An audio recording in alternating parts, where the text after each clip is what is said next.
Talafalava malo le soifua usi mai le whaafonga I talafomo le radio Samoa. A o whaawawa I peo na a fiere sa palai o le suau ui le taua I sa sae tū te tonu, wa whaino mai o le tau ta atele wa whaatawina I le suau I Amerika, whaata la whaasfulu lima sene le kalone. Fola mai e Trump o le a mata nei o na whaasino ane e Amerika waa I le Strait of Hormuz, ma wa whaino fo I le militeri Amerika wa tāpena iai, e au fia I tāpenanga le sidia I le se lau wa lele, ma sui o ia o unanga I se furu ri maafe, wa pea ma au penga e whaaleanga I nai missiles, po au penga whana mamao. Ta ua le ripoti la barea le CNN, se whaamataranga mai se suisi nia o Iran o Ibrahim Azizi, o le nei fuafuanga Amerika, o le asolia I loa aia inga o le tau fia o whetawinga e pei ona iai le teminei. E iei se waa na ripotia mai sa ospa ia I le Strait of Hormuz, e nei lopo o aina ospa ia, ma lo saunga le mu umale au waa. I taranoanga I le vao Amerika ma Iran wa whaeroa Trump, o lo so longa le rei taranoanga, ma sui o Iran, peitai, whai mai sa sui mai le matanga renga le vai whafua Iran, o lo o ilo nei e lo nā tunu, ne tari atua Amerika I le fuafuanga o le fide mu, po le peace proposal, na tuina ne e Tehran. Wha mai nisi whina ngaro whaaria I penga ta whaelangi, o le fuafuanga lea Amerika mo le taita iane pe whawhao ane e waa Amerika ia waa whaapisinisi I le Strait of Hormuz o le a langona I nai e au waa le langona saunga le mu mai te tau ona whaawau. O lo msalamia o le pepesi o le hantavirus infection I lunga o se tasi o waa tele o le cruise ship I le vasa a talani wa mariri waitanga te tolu e au fiai se urungari I mātutua o whaamtaranga ia mai le matanga ruengo le soifua maloloina a Afrika I saute. Whairoa le WHO, whalaputonga le soifua maloloina lalangi, wa amata nei le suenga, e to tasti le tangata o whaamaunia le afia I le teminei, o lo I le vaenga tinga I nei le wharamai, ma lo ngāri rua le soifua maloloina, I le ave se mai o isi pase se to o rua mai le waa, ina ua liputia le afia iaunga o le virusi. Whai mai o le hantavirus e maua I le tele o vaenga o le lalangi, e wheawea ia isumu, ma e ono a afia I le maanawa le tangata maonga fo ia afia ngai mama, ta o fo I le CNN e mawhai fo ona pepesi le bao tangata. O le waa e pe ona riputia o le MV Honduras, na ngai e se mai ma Argentina I le tolu vai yastaruai, ma o isi no fuanga lo fuafua e Asia, e au fia I le Antarctica, Falkland Islands, pa pia Canary Islands I Spain, fa mawina le marine traffic o le waa lea o se cruise ship a Netherlands. O lo anga tunei tai o Europa I Armenia, mo le whaia o salato fono tanga e lua aso, I lea tunu ua lewa na I loa o se paanga a Lucia I lea wha I tua le rarangi. O lo ia I fo I le military base a Lucia I tutonu o laufanua o Armenia, a esidia le tolu spul tai o le atu Europa, pa pema pare mia o kanata o lo o aufia I le fono tanga lea I le European Political Community I le lau mua o Armenia o Yerevan. E wha moe tele Armenia I a Lucia, mo tūranga tau le marusianga, ma la tau te whaatawina ane foi le kesi mai a Lucia. Walapatai mai le paramia o Stadio Anthony Albanese, e ono whaatiteleina a fianga le tūranga tau le marusianga, le energy crisis, a o tūrara tātu le whaamai aina o le teimi o lo o whaititi ai la fonga, o lo o tau mauai se whaamama avenga I le tau o le penisini ma le suau I Ausitalia.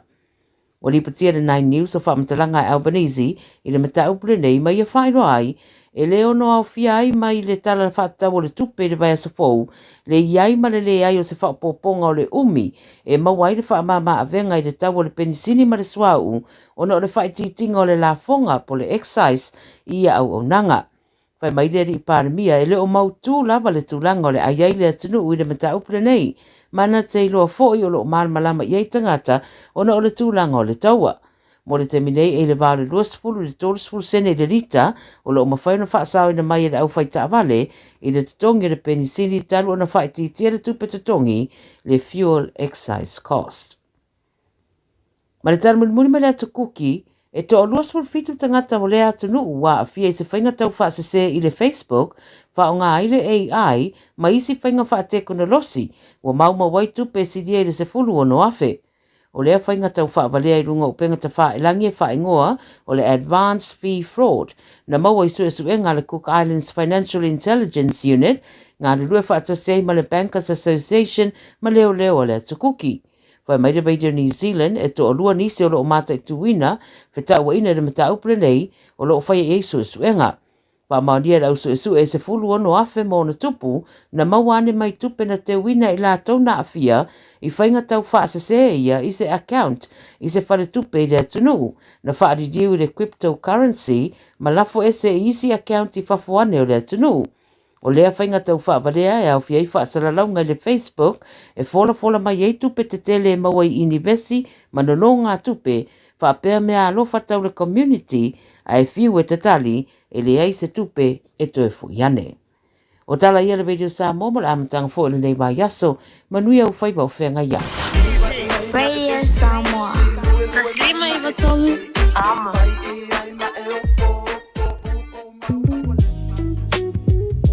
E tutua e lana whanau, ma lātou ta ua o ia o le manuia. E vi ia fo I o ia e lana tane. Lo o tina, whaafetai lau alofa wha maoni. Lau le tu la fwa I o I mātou le whanau. Lau le whaalongolongo ti ngā I le tau singa o I mātou.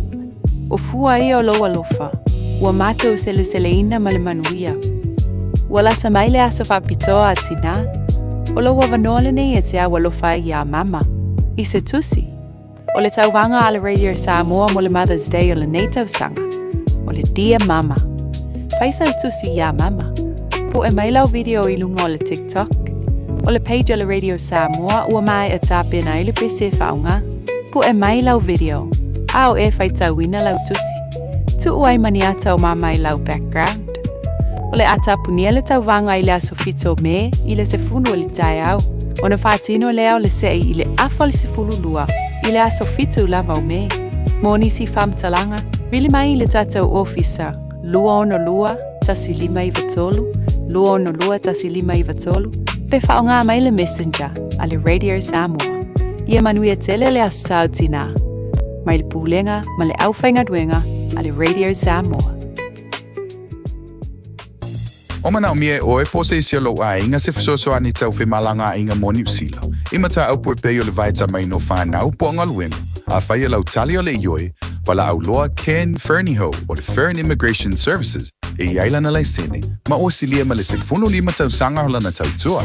E toa tele tanga tau o fisoso ani iai Ken, imata upu tau fe malanga inga, e awhia imata upu na o atu le tribunal, ma apili le minister. Tanga iana e le Facebook, ma le upenga te whailangi I molimau. Mo nisi whamtalanga, wala au mai le Fern Immigration Services. O luatasi, tasi 5 tasi, o 5.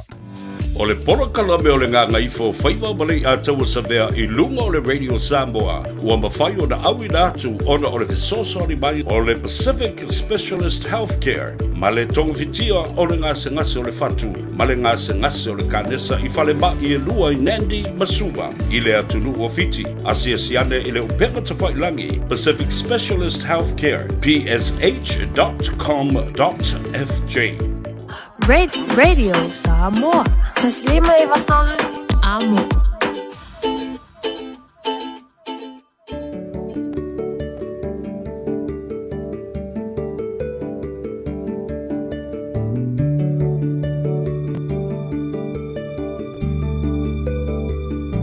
Wow, le pungisa, whaapeo na puniti o le la. Wow, le langi, o le tingu fo I le muta. O fitilo na muenga, wa tofai, palo I mata. Fitilo fa I solo, wa le taua I lona loto. So e sauia, o le vai no lea e te tau mawhaina. Kapu mai e le pauno, le whaamalu lea ua e laina. Ia whaamali e ina, pau o se mea ua au mawaina. Whaalango mai, I lo tau au e te mapua.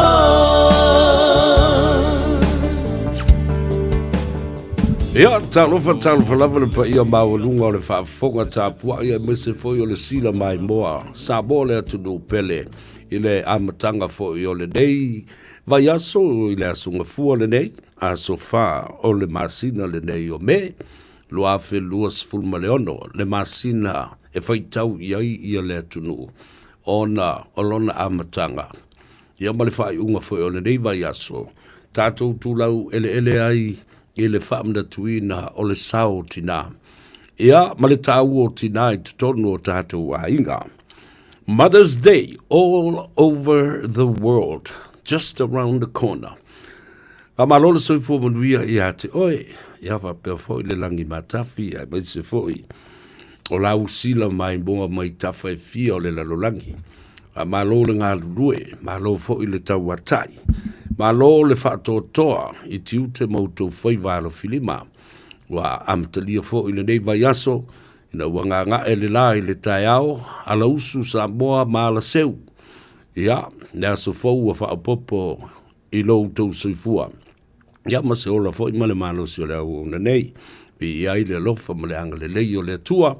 I lana pule wha soifua o lo tau muli pea i ate oe ma umara awali i e. Le au vaenga i le kali e mai. Tātou uma, le whanau a le tua. Ia, e le whailonga tangata. Aina o tātou a tātou te whailonga tangata i isi tangata. Ia, ma whailonga lanu i isi fo i tangata. O le nā tura le nā o le mele tangata. Na whai e le tua. Ma o le tangata fo i le nei. O le mea sili leo na matautia. The most dangerous species on earth. O le mole tangata o le ngāruanga tūpito o le atua na whaia. Na tu waila ia lea. Na te leo ina mea na whaia le atua. O tātou. O tangata leo mea. So i tātou fōi o tangata. Tātou te wawa ia mea ia.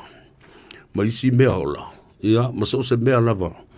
O le natura o mea na whaia e le atua. Alfala vi lave le na. Wa fia pule le tangata. Ma ua whaasili au pule. Ia ae le manatu ai lo. Is tangata pio le au tuana o mea leanga umolo tūlai mai. Is the condition of man. Once we fix the condition of man, then we can fix the world. Ia, tala na tusi te maloa. Professor, Dr. Jeremy Griffiths, a scientist, a psychologist, a doctor of science from Australia. If it's a temi tātou papai e na. O whai tau tusile nā au te avātua ama oto atu le tele o vaenga tā ua. Ma fua mai le human condition. O le winga o le tangata ma le nā tura o le tangata. O inae ma fua mai i le tele o mea le anga uma. O le tangata. O tātou le tausi mea. A o tātou whaaleanga mea masu sofa ia mea na whaia le atua. Ia, e se teimi wha umatua i se tala i nā vaenga le tusi. Ai, whatalofa ma le nganga whaalalo. I le tāwhatonu fo i o le tātou vāna lofo. O vā tangata, le vā tupuia. Ia, a wā pa ia mamalu whaale malo, pa ia fo i mamalu whaale hanganu. Ia a o pa ia fo i whaale tua. O le taiao na ite ai malama. O le ainga sa le vi masurui ai Samoa. I le malama lama o Keriso. Ia susulu atu i mea pongi sa nai tau te la lafi ai mautou. Mata i tua. Ia, whatalofa la ia lea. I te mam tina matua o le atunu. Whabui moe sa manuia la weekend. Ia, whabui moe fo i sa manuia lo wanga i atu i malu tapuai. Ia, manuia la utau mafutanga i le tino ma le toto o le li whaolo Yesu Keriso i le whamantunga. Ia, ma le whamoe sa e le tau mafa, sa e tau mafa ma le wha le te tau. Ai la e whai, ia. Ia ka kokari e fwe wā, mea ngai. Ngai vai, ko ki aru ese umatu ato le fulu. Wow, o ma ia o mai tau malulu ma au mai. Tatu. Ai fai mau e fai le kui o le fulu. A talo fai nisi o lo asia i la tau le nei fo i vai teimi o le tau sanga i le atunu nei wa ave mo tatu a inga lona lua.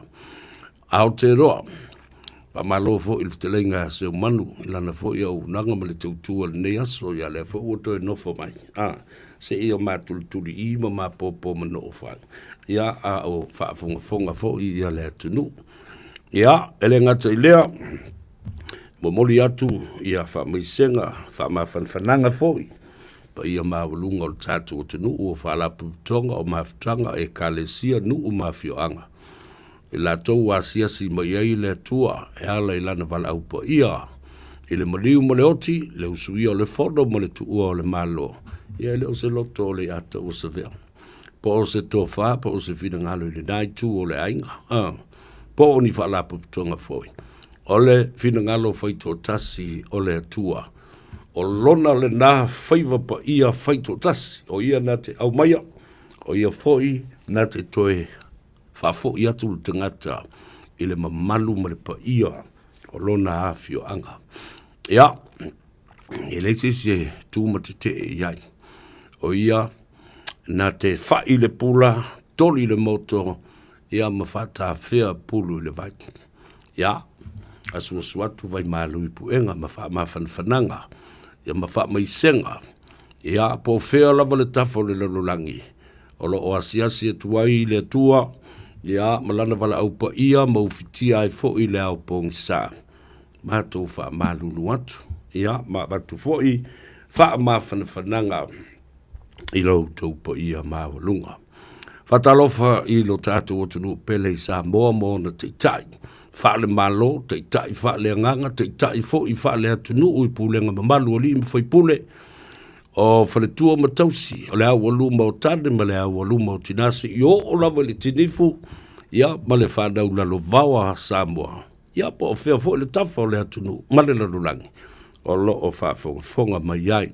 Sailinga malo o Samoa, i tafa e fio le lalulangi, Atalo fatu lauto ona le atau severe se yuli pestata malangi mulitalo Al Harrington tu manvau vea ia ma fa fitei ai le tua ina ufusia fo ile fau malo mo le malosi ia o tatu to lau lua fasila fa ai ele nei fo I au uli o le fa poponga o le Gagaifo Faiva Samoa au inatu ia te oe ona o le lango mai ia ma le feso ani mai a whare mai e lua o lo I tono le atunu o fiti le Pacific Specialist Healthcare Hospitals tasi le whare mai I tono Nandi ma le whare mai Suva o lo o feso ani le tongo fitia o ngase o le fatu tau tongo o le fatu ia ma ngase o le kanesa po o le pala a ati o le fasa ambole na o le ngase vole o le cancer o le pala a ati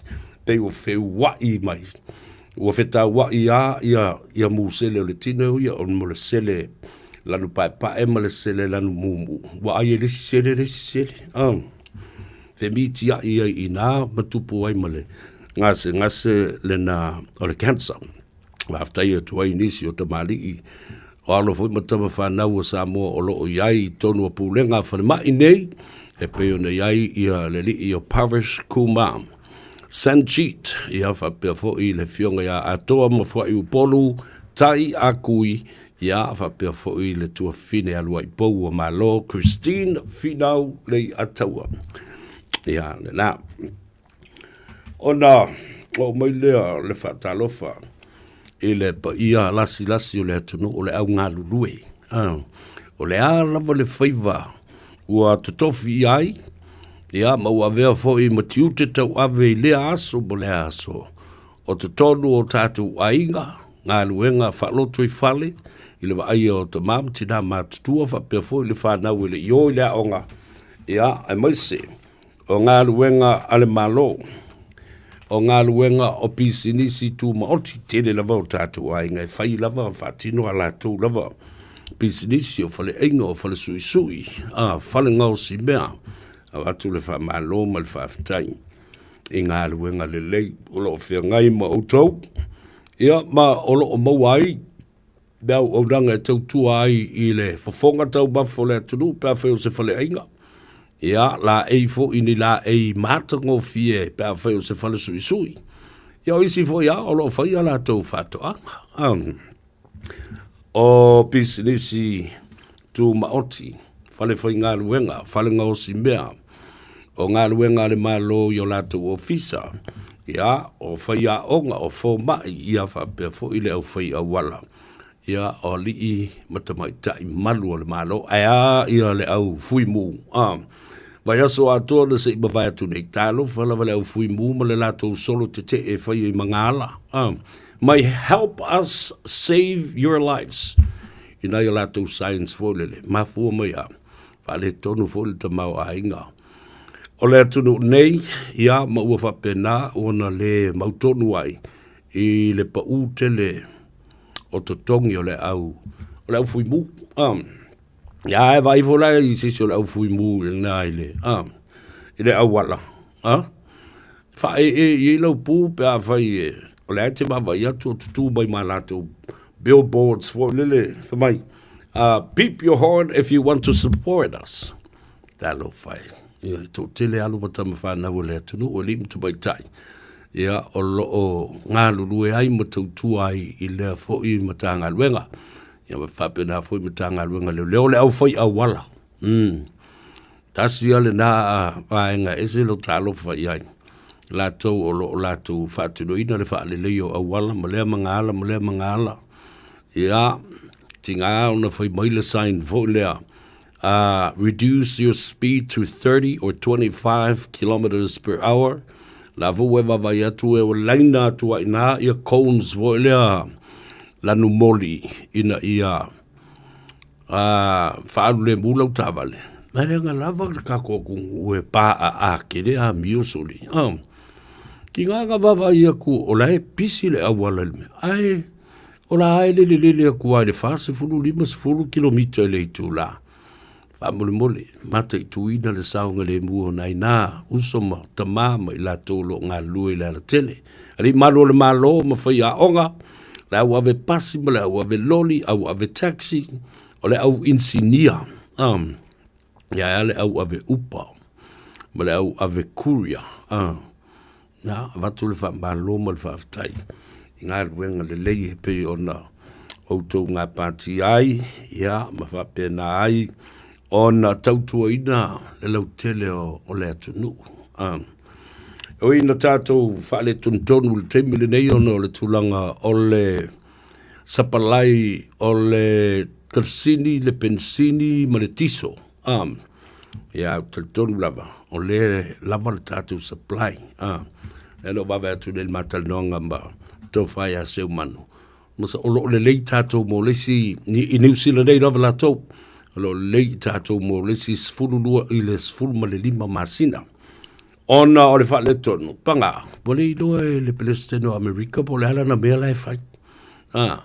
Wale i loa po o ai lātou te whiuta ngai ina ia tāo fia le tau o lo whai ne. Leo o le. E le asolona lua se fulu ma le lua. Talua na ngā pā le taua.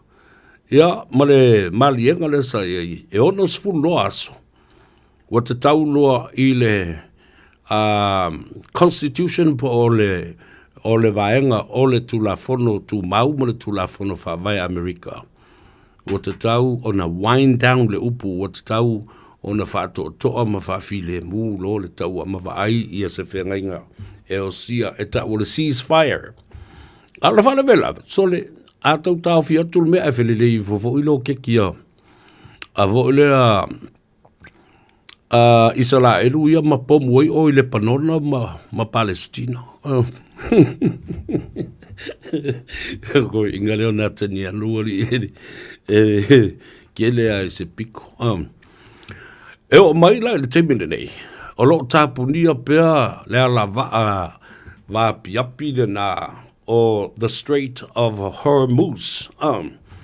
Oi na, e ui uma mai ai va asua u. E re ngata ki liva o le va asua u. O le pensini, ma le tiso, i vaenga ese o le lalulangi. Au i nā fo i o lo sau i maisi o loa. Mo fe fata wa inga, i va o loa te tele nei. Ia, tātou tutalo pe i le tua. ina ia musuia anganga o nei te tai. Ai masela vea Donald Trump, ina ia tuuia lona tau whaafefe, isia tunu o le lalurangi. Ia whapena fo ile tau pulenga o malo a alapi. Ia matangata ia mai Iran, mai la tau mai waleo wawatu nei. Ia wanga iane, e wala Donald Trump e fia war, ia Vladimir Putin, le Palestina o Lucia. A o Lucia le na, le o sapalaia ia le tele o mea taua na i Iran. Ia, o le mea moni al mele na le o tulai mai nei. Ia, ona o le talitonunga, o te ta i o malo. O le taua le whaia nei, le ngā pā nei. It is a illegal war. It is an illegal war. O se taua wha soli tu la fono, ma o se wha inga soli tu la fono. Aisea. Le anga i lalo le wha vai o le malo tele o Amerika. I lalo le lato constitution. So se taua la vai ngā pā. Pe mana o si taua. Ia le malo Amerika, mahona fita fita. E te tau o na maia le whaatonunga, ma le whaatananga.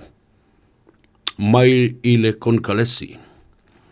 Mai maota e lua o le senate, whapena fo i le konkalesi. So it has to be an authorization by the two houses, the Senate and the Congression. Congressional authorization. Ia lango le fai ale fafia poto Donald Trump la tau mai. The President of the United States, the Chief of Staff, is immunized or has automatic immunity. E si ia se tau ono no winga mai e le fasa la o ia. As long as o laere te tai ma avea o le Palestine o le malo tele o Amerika e pule ngai le pule pe se kupu vole. Alo u ata i le te malo mo na winga il to ina avai atu ia i tangata e familistim. I don't know what time the war's gonna be finished. It's gonna be 2 weeks, 3 weeks, 4 weeks. Somebody tell me.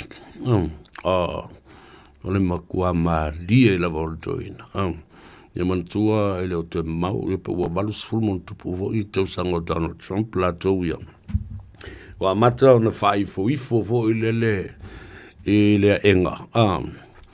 Wa alu anga i le lolo na mafau fo i le wa matua fo ia. Wa mata ona vale matua. Ia ma ua talitonu wai isi to telo isi tangata. Ua le to e talawhea ngai ia ni tonu e whai el to ina. Ia, tātou, tā poi pēr ma mata i tuina, tālu si aua ne i toi ai. Ai, o nei ale tai au, na mai el whasin silanga, ale atali o Ayatollah Khomeini lea na whasiotia o Iran, lea o iai lesi Ayatollah. Whai mai le tala le tangata le na, e lai titi le tangata. Mai, Donald Trump, au te tau whawhifi, oilo. Come on! Saul te mine nei a whai ala melo e mana o iai. Saul la sa tātou tā aloma. Makako ai ku awa ku i. Au le matua i toa al tangata e mana tua le pomu le no tielon tama. Wha se fulu ma le valu generals. Tai au fita malo lo siata mamai. O le malo Iran. Le no winga man tua fu tangata nei.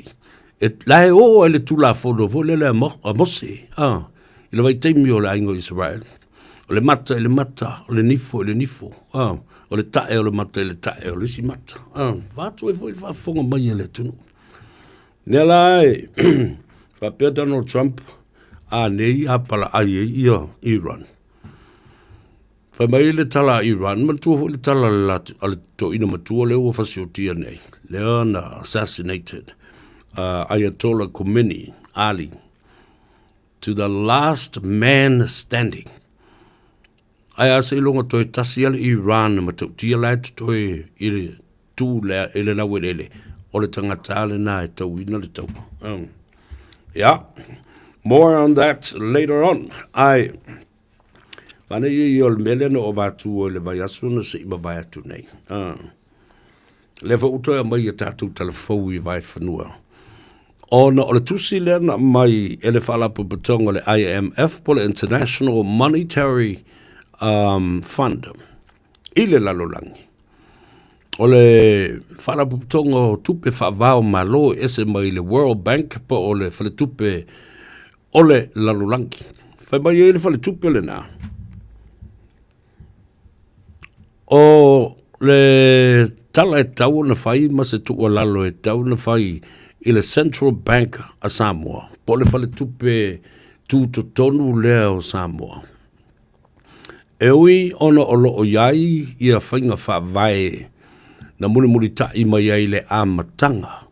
Ina ua whaatu wina le Central Bank a Samoa. O ina whaatu wina.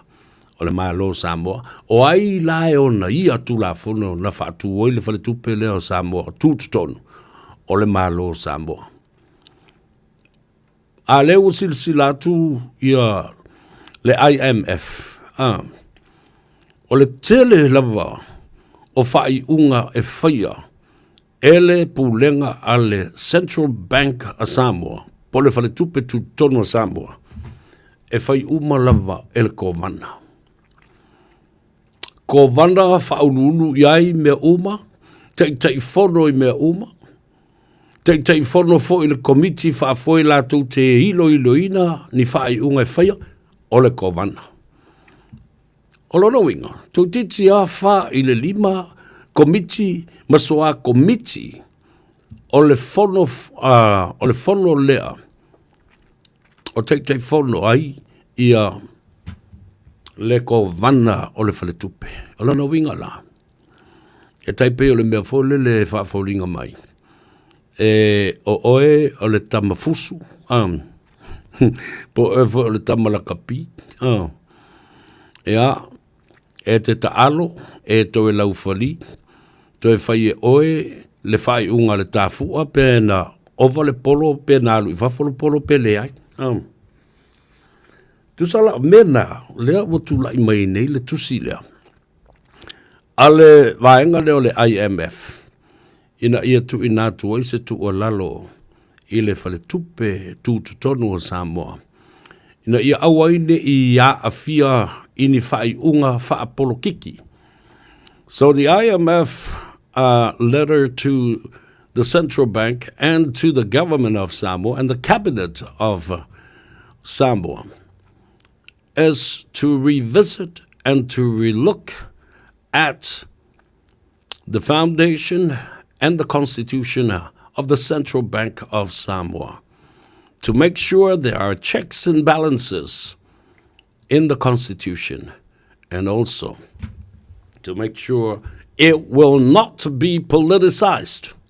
Awalava ni ia afia ini whainga whaporikiki mananau ini tulanga o vaenga whauwhai. Au te talieina. O te talieina le whautuanga leo amai. Lea whoi la o sila matilo I aile malo. La uli mal kapeneta ma le minsta o tupe po le sui pare mia whoi. Ua ta tau o na iai ni swinga. E wha ma vai ai ma whaatu ma oti. Ia tofinga o le taitai whono male a fionga I le kovana o le whale tupe tu tonu. Awane I whea ai. Awane I ai le malosi anga atoa I lunga o se tangata e tōtasi.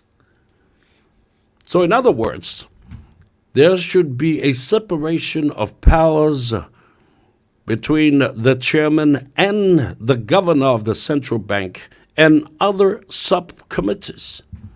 You know, when all power is centralized on one head, then checks and balances are not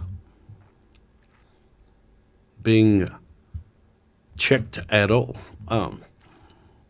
Le mautonu wai lola ele po ai laiva aia whai unga safatino o le tangata lava le tasi na vaia o ia fo ile to e taunu uiai le taunu unga o se whai unga e whaia e tangata uma o le kovana e tō tasi lava.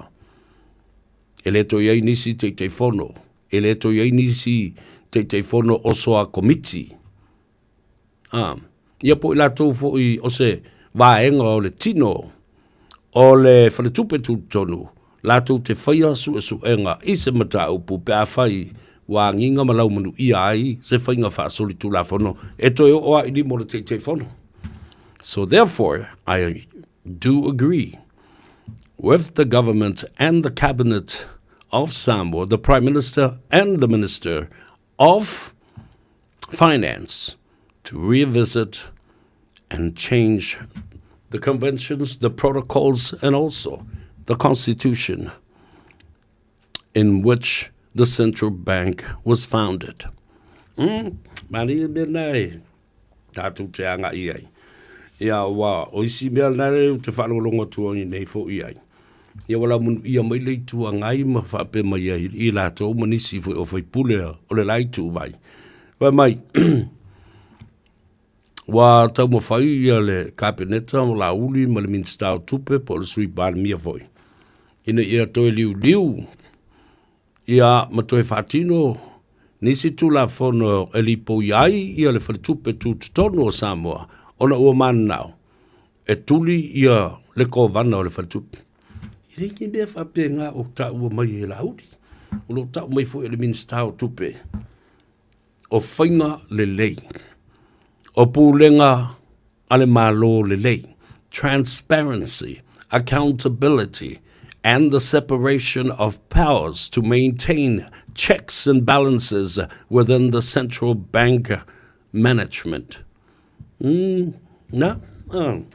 Ta utele le mele na ina ia tātou manofo manino malamalama iai. O le malo na whātuina, o le malo fōina te toe suia, ma teu o tele nei tausanga. O tele nei tausanga. Na paule o le a fōi, o le wharaputonga le malo. E te tauana toe anga i ei le malo, e toe a sialo na whawai. O na uputomua, tu la whono au tū, e ese mai i le suetusi. Ia whatasi ai, ma le whamasinu sili.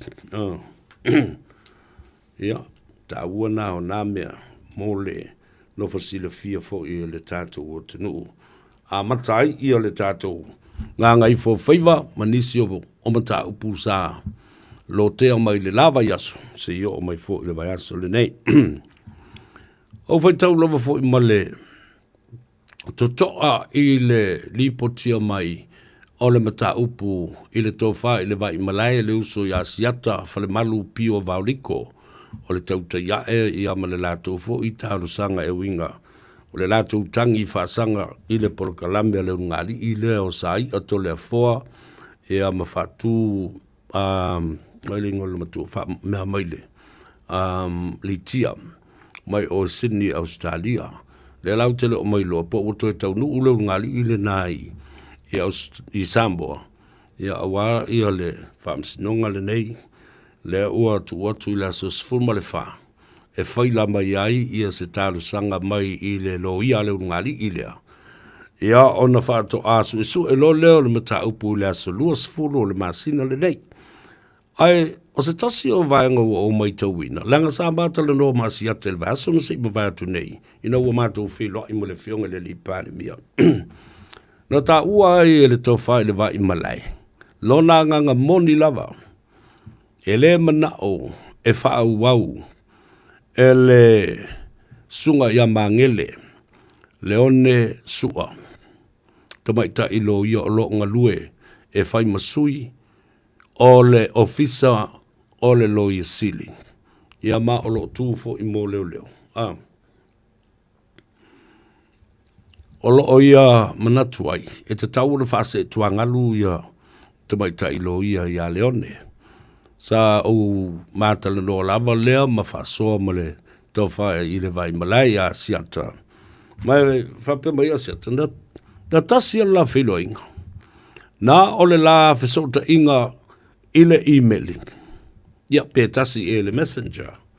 A o se upu whape wala whafsanga i ma le tamaitaʻi lo ia senior ia ma se upu foʻi faapea ua latalanoa ma faasoa e uiga i le mataupu lea pe ua tuuina atu foʻi sona fanoga e fai mani faatonuga e 5 taʻitaʻina ai ia le tamaitaʻi lo ia magele leone suʻa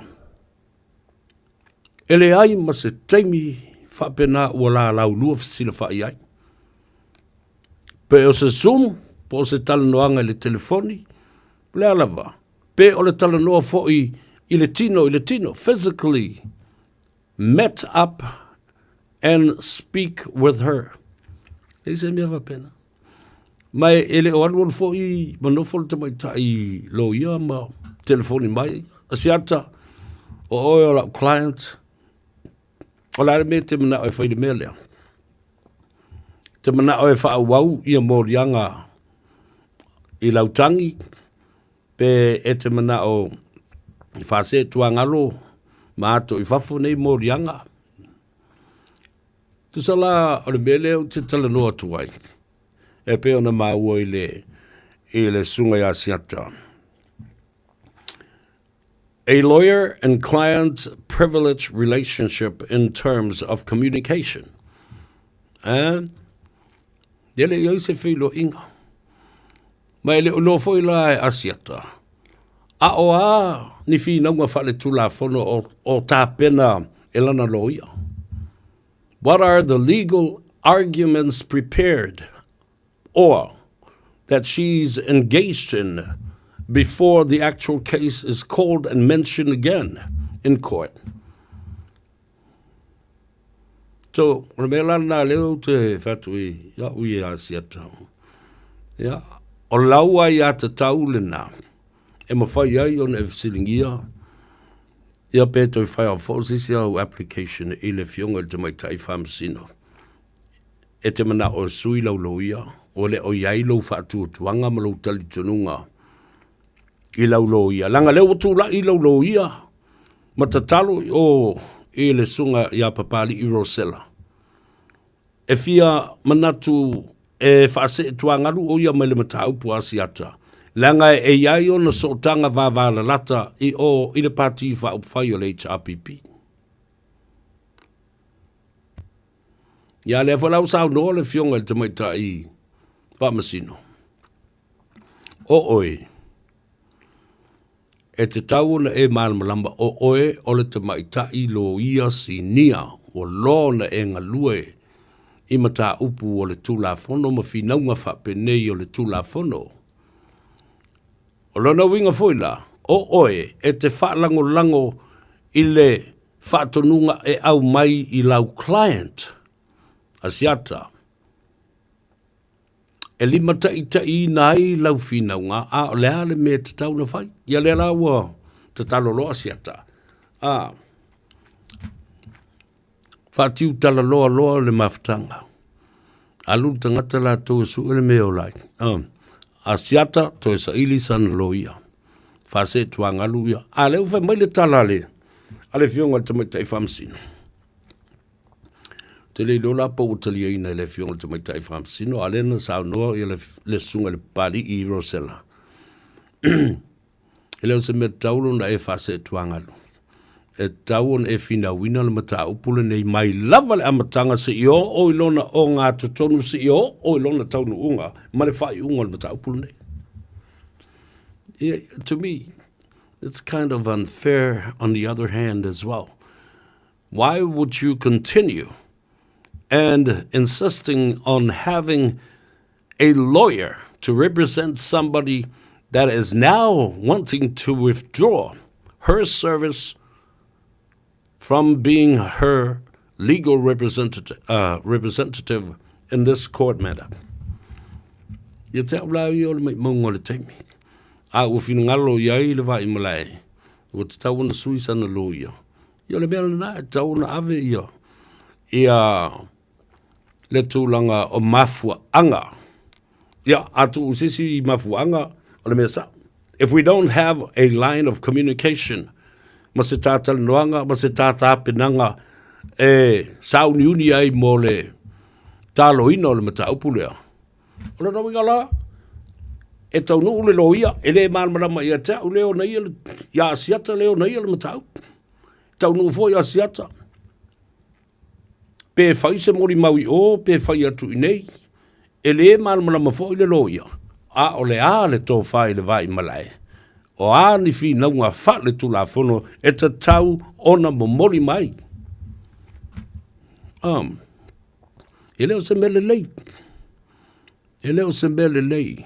Le whaato a whailoa i leo o le lo ia malana client i luma o le whaamsinonga. Ma le tū o la te te mai i morianga ia. Ma le tangi lea na amatu. E le tū o lo o whaiti o ina. Ma whina wina. Ia mata aupolo tangi e. So there you go. Na ona tau wha manino ma tau wha pula i o lea fo i vaenga. Ia ona ona nofo fi mali e fo i lea. O le si vaenga ta ua le au mai i le mata aupulea. O lo tau mawhai le lo i asai a to lea fo malon to lua i ali tia. E tau wala atu i le la lo ia. Ia whai malo matu mua Matthew le masio. Ina ia whaila ina se talo sanga. Ina ia atoa i fafo, ma whaalea ngā ina, ia le tangi a siata. A le tangi fo i la siata. Ele na ona ia lae, a fia le mata upule nei. A fia mai ale tōtele, mai a fia me. Se yo o mai le fionga le li palemia, se yo i minsta e o i whaife au, e o ia i matou o isi uso matua whawhine whaasala lau. La ngai le ai a nisi o i matou umanei e o i te tai o le malo. Ma le au whai ngā luenga le atua, e le i whai ini upu mata ngata ngata nei. A le unga li i le. Ia, ai maise la, o le tūlanga le nā e winga i le whaaleanga ina o le tamari anga o le fionga i le tamaitai. Sao whapito e misi lava i le sunga la uli ale maari atoa. Ma le toa tele o le au whainga aluanga paia. E misi o le whaamata ngā ina o asiata. Ma lona a inga. O na tua whawhine. O na mātua. O whanau a lātou whanau. Le nu, le kalesia. Ma le a inga ato. Ma e lava e tangafa i ai. I le tō wha. I le vai malae ia asiata whale malu pio vauriko. A wae onga tua inga i ai. E whai e leo ngā li i le nā. A e to e whawhanga mai. E isi awali i whaasala lau lea peo yona iai ia. Ia lauli ina o muri o. De li i lea o whalawasi. O le ngona leo o whaingoi na il tama leo kanata. O kingi apa whalawasi. O upuana le na whai e le fionga le li palemia. Na lofa i le li palemia. Masau e whai ei se avano e whai se interview e mo isana se leni lana YouTube channel. Yo, ana whatu al palmi. Awa lava ne e tofo lata i hai i le tamaititi le nā. O le matua i tau wha lata lava. Yo, ele maua loa le se me mana oi. O le tamal tupe al manawa. Ona liu lo lea. Ia lea lawa tali tono ai. Liu wa. Ua matua i itu ama le te volo o iai. Mio le tau wha leanga le wha vaea. Tau wha leanga le wha vaea. Unfounded accusations and allegations and defamation against the Prime Minister of Samoa. Members of cabinet, even the former Prime Minister, Afionga Saufa Pito, Yafiume Naomi Mataafa. Even members of the clergy, le au whainga ruenga to tofia le tua. Ai au tau whaalongo nei I le upu lea e ese le mātanga. Pea oina tala le upu lea le tau te whaalongo iai o tau o le DNA. O le sailinga le nao le ami o tonu. Lea ua whai ei tala tangata nei. O ni wheusua inga whaasoli tu la fono a asiata. Na tupunga mai ai ni tamaiti. Mai suru ngā titi o na tua whawhine malo la tu ainga. Sila le onga upu nei. A tātou tala nofo I lai le mata upu le whamai. E ala o na tongi tua ma apalai ma file an application for a strikeout motion. They're talking about the jurisdiction there. Po le malusi anga o se whamsinonga I lo te ai se mataupu. Ona e whapea o lai whai mai Sydney, Australia. E lei whai e tono Samoa. Au whawhia na whai tono Samoa. Ai o le mea le te tau ona te tai ai I le whinaunga ale lo ia asiata. Pa o ai se lo ia. E mo I o le jurisdiction pena whai Australia, pena whai whea. A o lena talia ina le tangi. Na whai la tu I nei, I New Zealand le tangi. Lua, e lea o sa ngangana Peretania, po o seisi ngangana Intia, po o sa ngangana Arapi, na whai mai ai le polokalame le nā.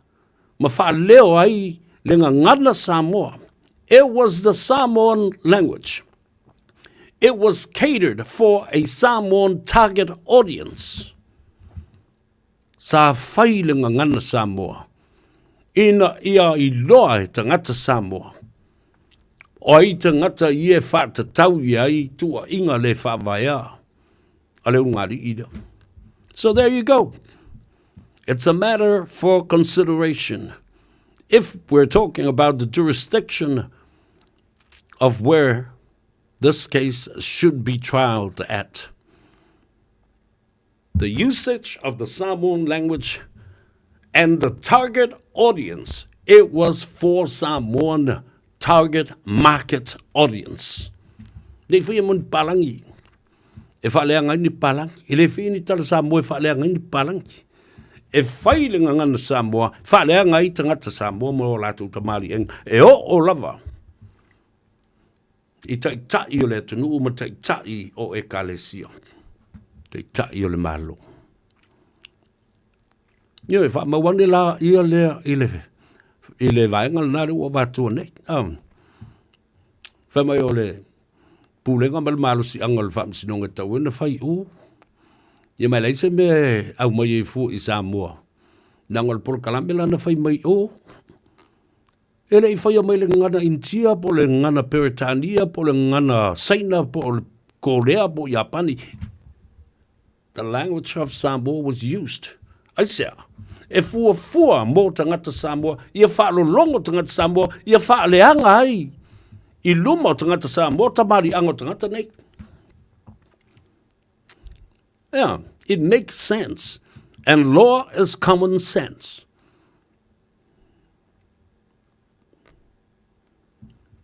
E matautia. E matautia lava. Ia. Ele ngata la ele na. O le tangi na whaila atu I nei. O le ala le mea. Ele o soli tu la fono asiata. O tangata I e rio. E te tau no yo tusa o la tau le whaasanga atu e le tangi. O la yo. O asiata o no ia le tangi. E te pule asiata po wheme whai atu ila na muni mau. Ai ave ni mafu anga te tau. Wale mawhai ai. Ona lele atu. Ona onisi o tutuangia ma tutua noa. Whaale ngā ruenga. A mai se. Ena ona ia le tau sia ona mātutua I nei. Tā ua na o le mea. So there you go. Tātou wō le malolonga o toi whaminute ona tā leo le tu lai lima. Fo I mai tātou talanoa I le talo o Samoa. Ia ma le whai ungo le nei fo I vai aso. O le vai aso muli o le a tele le talo o Samoa I lana container o le alu. a wā fo'i i a ngā sesenga o tau mafutanga. O le ale kua ngā kuka ese o le a whaile talo a Samoa ona ole Mother's Day. We'll be back after this.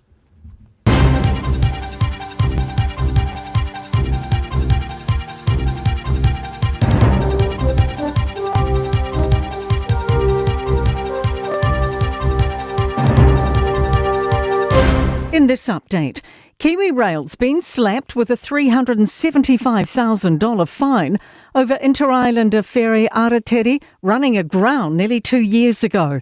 The grounding at Picton Harbour's Titoki Bay was shortly before 10 p.m. in June 2024. Political reporter Troy Matic has more. Maritime NZ charged the company with 2 health and safety breaches, alleging crew didn't know how to manage a new steering console. Director Kirsty Hewlett says steering systems are safety critical, and this prosecution sends a message to all operators to ensure crews are properly trained. Singapore and New Zealand have put pen to paper on a deal boosting our fuel security.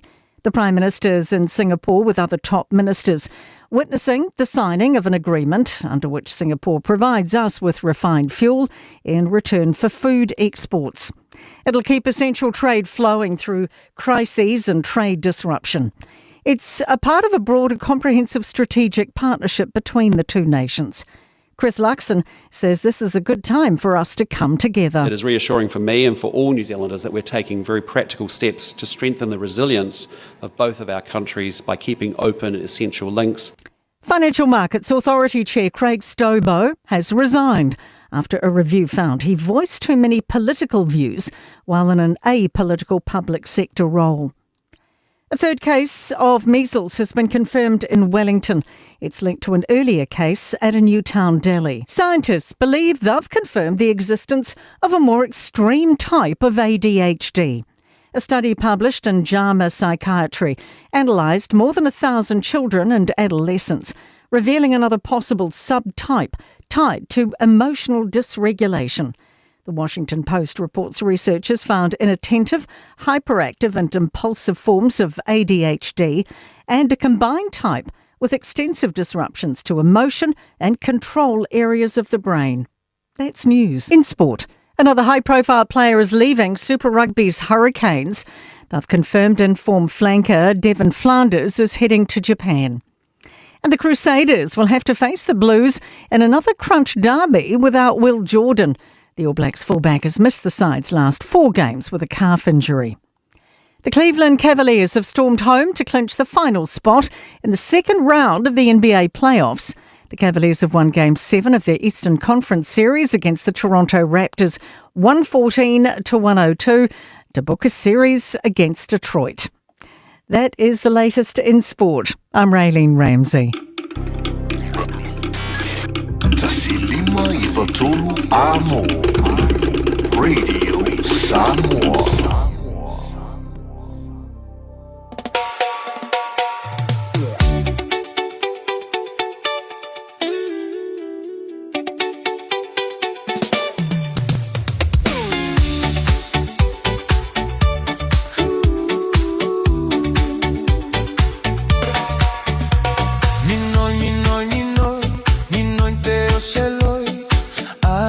Siwa uanga oi oi lo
se tau a popo. Eleni, Eleni, apalai, finally, a silly lemononi. Eleni, Eleni, faakale, a silly lemononi. Finally, it's a fine.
Ia, toi whatalo whātu ia te oi, le fast full ma 5 minute muriburi o le tātou porkalame.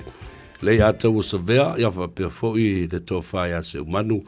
Ia, ma le ngā Gagaifo Faiva i le nei fōi a songa fua. Le aso wha o le masina me, lua awhi lua sifuru ma le ono. Ina ua 1 minute o le ua te ai nei le tū lai 5. O le mea fōi whai ma whamanatu ia te oi, le taimi ma le aso. Po au mea ngai whai, Pongi mea lelei, pongi mea whaade lelei. Toi pai muri a ile mata upu lea le tofa i le vai malaya asiata ma le Blue TV. Ono o tu o inga ia na whaia, o tātou umalawa na mōri mau iai. I le whaatasi na ina, ia whapena fo i le whaaleanga ina o le tamali anga o le ainga, ia mangafa tau tupu o lea fo i ainga, a o mātua fo i mawhanau o uso matua whawhine, o e kalesia o nuu mawhioanga. E leo stūlanga le lei, le whainga leo ngāli i lea, mai Sydney, Australia. A wā tātou mawhau lo loto i ai, i upu sāla lafo, o le meo le ailau mei, tu lou le whaafonga le tunu o le upu e tō i a te au. Ai, ua whaatu saina i a mionga alei a sā. Ioi, e alua tu fua. O na tosi leo le leina ngā i ngā tei, i le ngā tei whale. A whaia fofoa leia. O na muri uma lea i le ala le na tosi atu le lau mei i ngā tei. E atu uma ma folo, ma whano umai. E toi ai lava le lau mei i alana tolo ai. Tulou whaafonga Samoa le toi tau whailo. Ai ina ia manino mamala malama, le mata o le vai i le onga ma le mamafa tū. O le upu lea e la lafo e tangata i teimi uma, i lea fo i uso whaasa le lauma lea fo i tamali. Au whaalongo longo ana paanga, whaalongo longo na mātua, o na tua whaafine, o uso. Ai sa avela wa ili whautuanga. Siata, ia to ale tai, ia malu ave i fale lo fina ngalo. E iai le tu la fono e a ngai i ai. Awa, a whaawasenga ma whaawinga uma winga nei o le manu, ma le i a sā ale atu nuu. O le mata i fale, tu lau whaafonga ale atu nuu. O le pupu i fale. E sila i ai. O le pule le uma. Whaawasenga ane o Samoa. Winga o tala o tangata nei. Ai whai mai. O le maota. E taula langi ai. Leu awavi inga o le atua. Totally the opposite. O la e wha malmalamba e le wha msidonga le winga o le tala le na. A wha Peritania. Oka se matanga. It's incest. It's el matanga. Ya lelei ono wal wese mai le mata upulina. Ai o te toi fia papai al mata upu fo ilea. O the social media accusations and allegations. Ona e ai lo nephew e pei o se atali I a tau. Ma wa uma fo na taulangi ai le swafa. O le alo le mali atoa. Le ulua I a lii. Nathan Lopa. Nada. Amatanga le usunga le nā le mali atoa tau le papa na usumba iai a samla ulu le fine o le matua I a to whai ono I mota. Whai e le ngafa e to olua. O le tama o le ulua I a lii. Ma le teine o puni puao.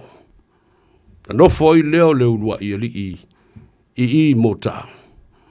I mata whangatele. I le fale vai maunga. Mo moli leisi le ulua I a lii.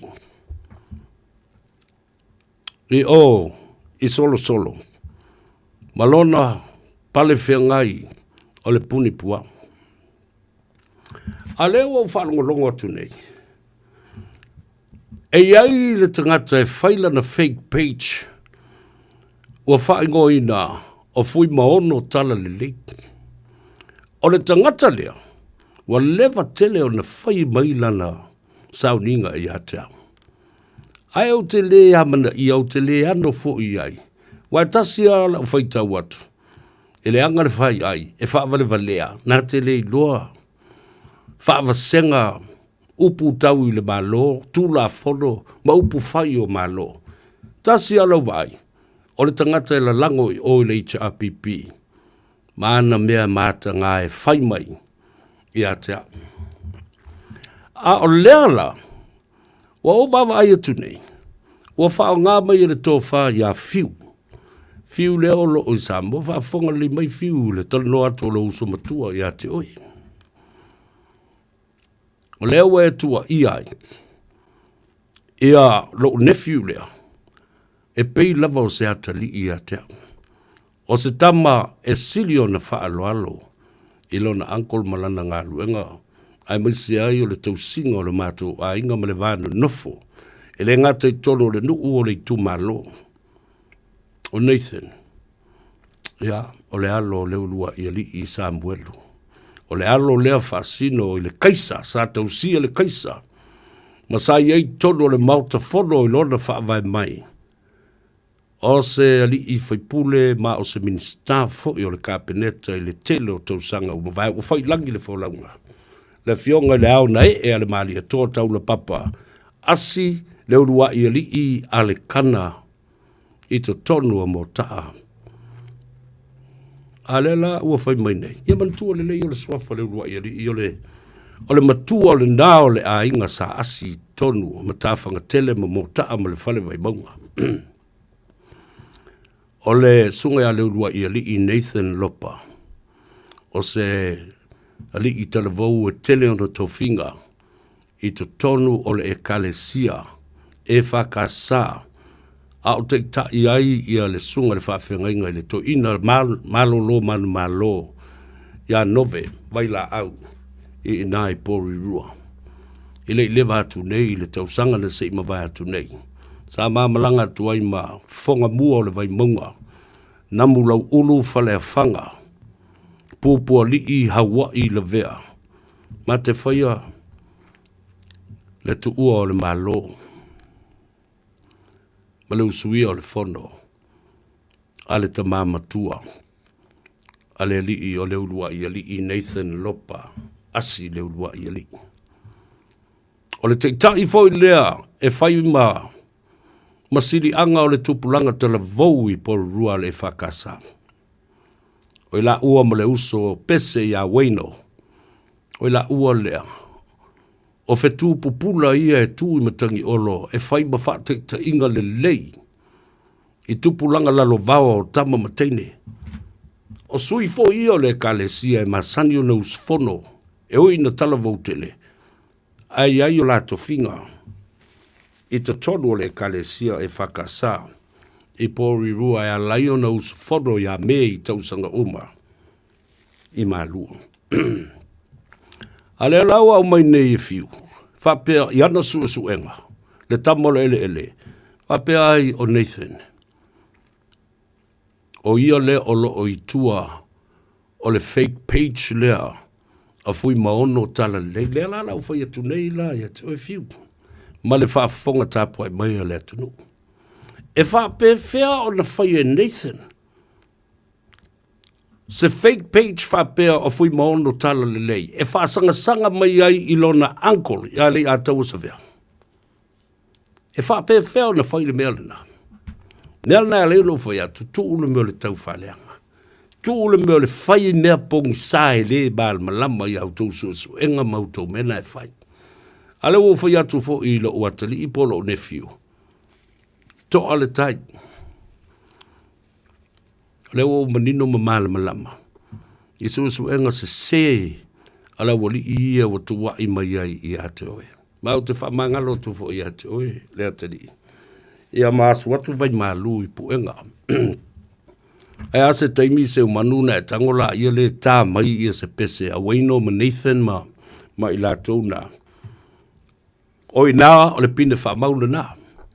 E le ma whai o na whai a so nephew I a te au. Se mea māta ngā langa e siri o na pipi I mai loto o tamaiti nei I a te au. Tulau o lātou taulangi o lewa swafa. I swafa tā ua o le mātou. A inga ma le mātou nuu I mō tā. Le ala le nā. Au te whai atu ai. Nā fwoi whaafonga mai la vea. Le tō wha I le li o le tū la vea li o whaatau malama. Au wawa. Le nāua e tū I matangi olo e wa aia le cyber crime unit. A o le a le tō wha I nā. A ami mai la tangata nā I se vaenga o le tū la whono. E sapina mai ai. E o atu la e watu a la tō wha maunga. E winga I le la tō su enga ua mauai. O Nathan o le tangata lava le nā e tasi I a fui maono. Tala lei ma le fake page le nā. A leo o whai atu. Le pine tā ua ma le wha maoni le nā. Fiu, tā tia la ia leo au mtau. E saudi ta pena le lei lou wha msinonga. Awa o le mea fo I le nā o le nā fo I na mori ai o e ma ua umi au na e nofo I Samoa. Ilo se tala e watu po la sisi tu na te sila fia ua umana. Teu lo tā vā ma le nofo le lei. A e te lei lo olo nephew le whai mai ai le tua inga le nā. Mai, I le mea ne o le fake page na utala noa tuai la stonai.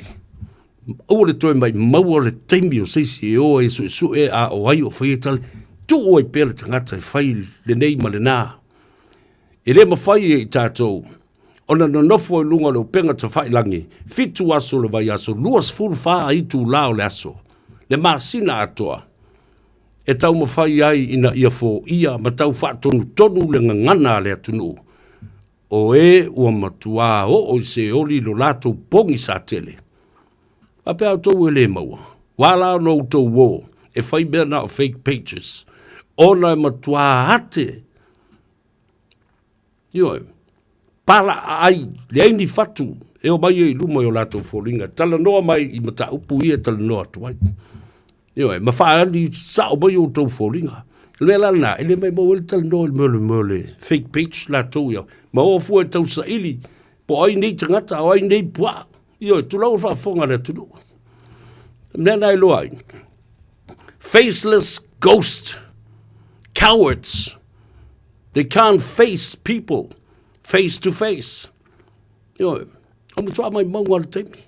E lo el mul pala ai te vai no fia tangata o tabo e o masola fo o sia pala ai. Wa fo mate ia o la tupua. Ai le ma foi ona tali mai. Ya, se ia vandea la le pesa we no mal tamo. Nathan, don't te fa longo ai. E fa pena ni tangata e tufa la tu taleni ma fai mani fa te inga le nei. Na tu te fai ni winga pa a fa penei. Ya, fa malu lua tu le tunu au silfa fonga le pesa le na Nathan lopa, ya, ma le tama o Waino mai Wellington. Samoa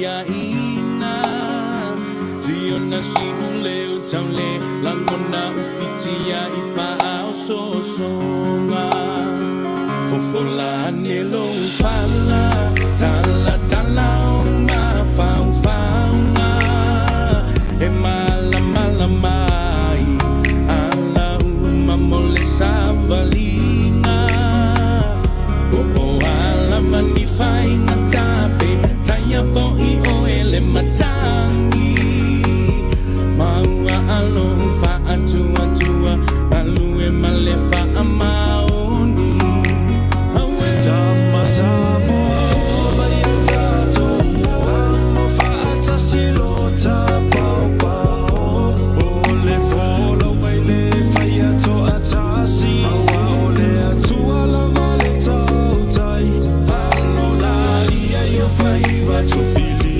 ma le tau tuaina O ainga mai kale si awa ne I whaangaloina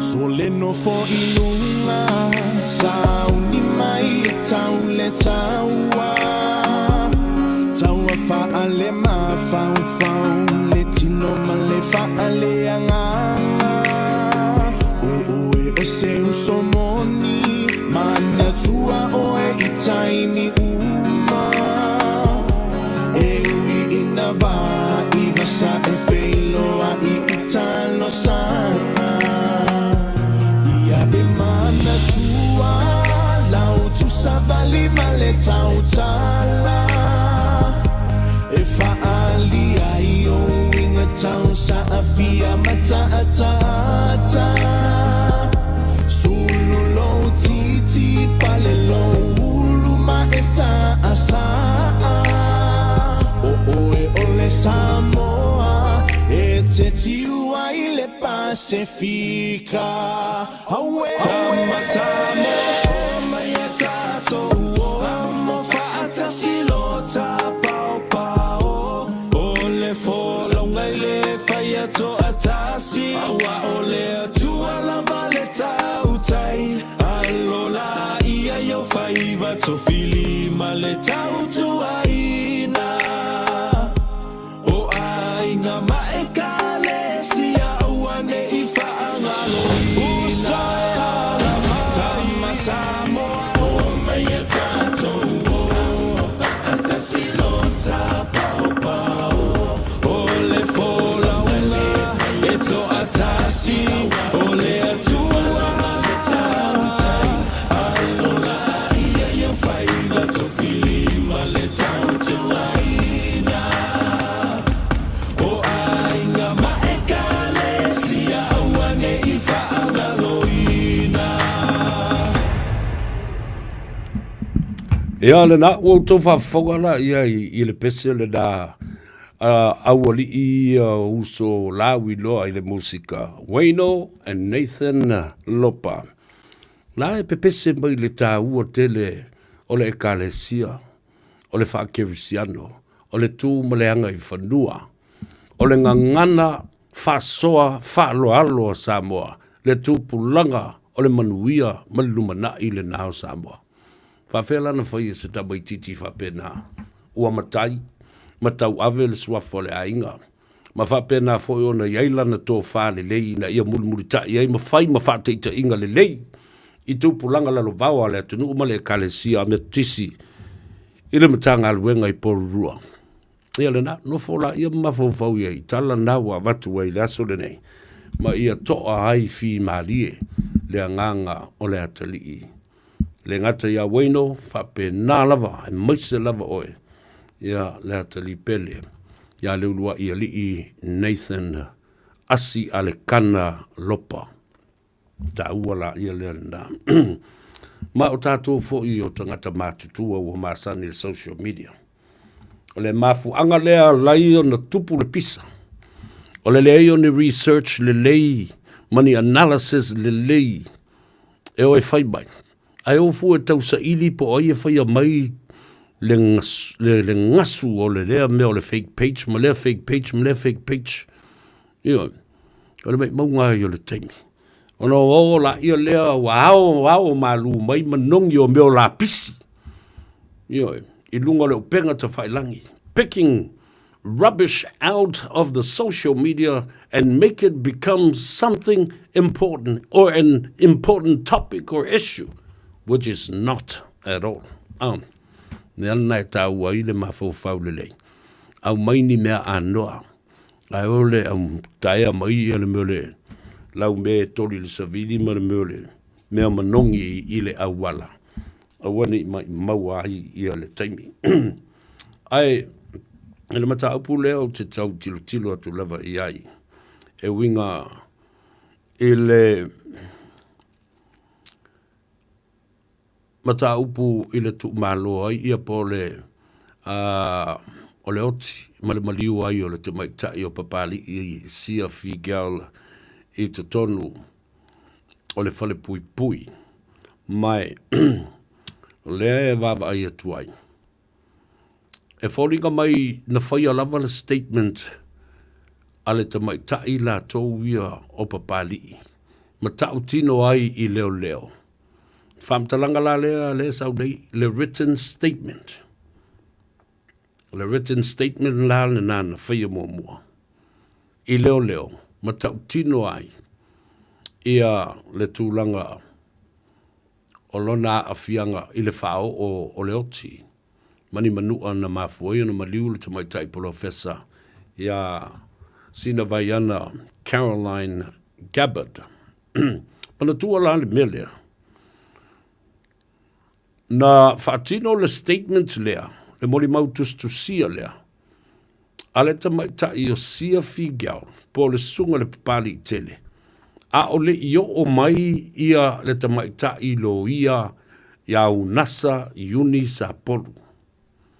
O mea manino malmalama le na, ile amatanga o le case.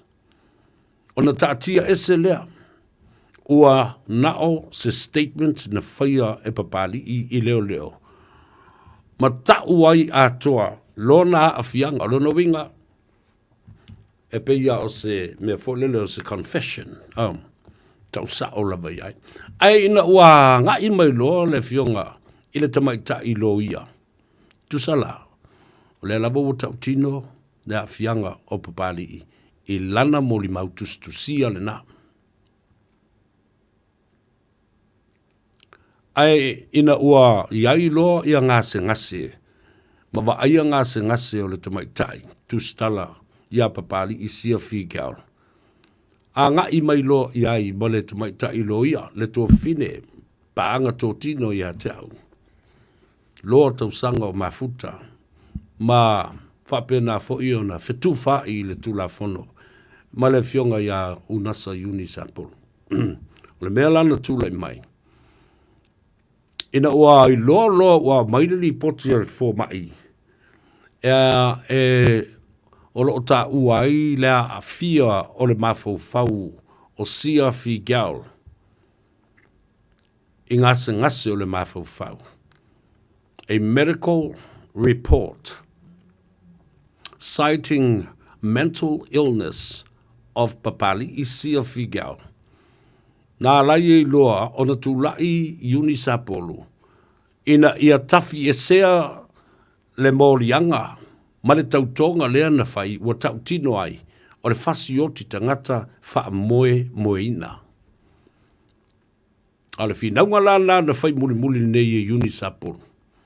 Ia whinau ai, o le manslaughter, po o le whasi o ti tangata pa i valea, ona o lea ua moa mai, ia le suenga a fai fo mai fa pito o le mafau e iai le a fianga o le tamaitai tu stala ia papali isia figal i ngase o le mafau mau mai mea na lua ia ai o le tulanga la leo o nei iai o le maliu lava la tau i o sia. Ia le au mai tua. Whapea e loa o ni manua na whātino lava e ia lātou ia te ia malona tino. Nā lai ona po o le fōringa mai tūla lata i le upu lea ta o le pule le ola, po le pule le soifua, po le alava. Self-inflicted wounds. Lea na riki mai tua. Ai, o mea la ia e ta uai nei le tusi a lise lātou ia. Anga i lea o le malo, mai si fo i te tai le komisina, i awha pia fo i le lo i sili. O mea nā, o isi vaenga nā o le case.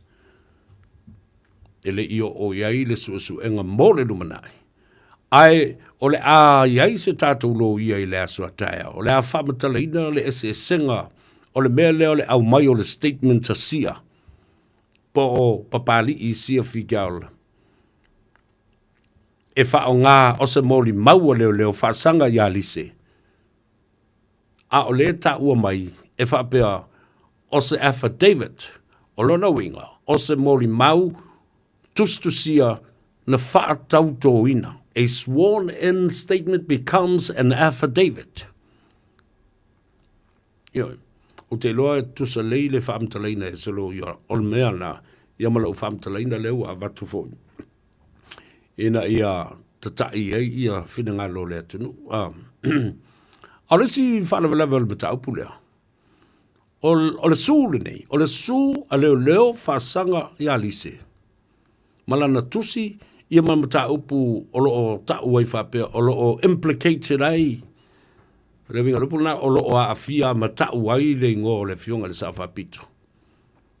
A o lea e leo whaia se tangi a le sa whapito whaasanga ia lise. Dea la le nea le ina sitting ia. Ia, e whaasea ia le fionga le tamaita i pāle mia sa ia i le nawa i tau. E le whaatino ina. Mawhaila ina sana official complaint that will become a charge being filed against Lise.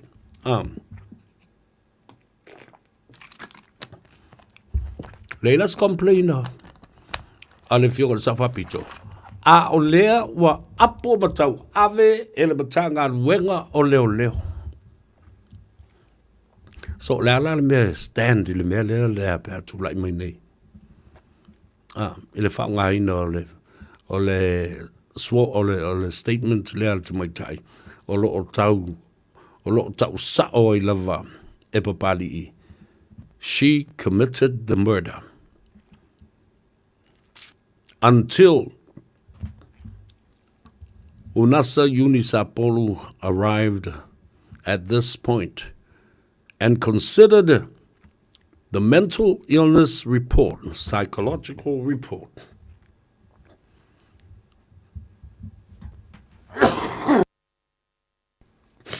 that and advised Papali Isia Figal to change her plea from guilty of murder to guilty of manslaughter because of the mental illness report from the specialist doctors.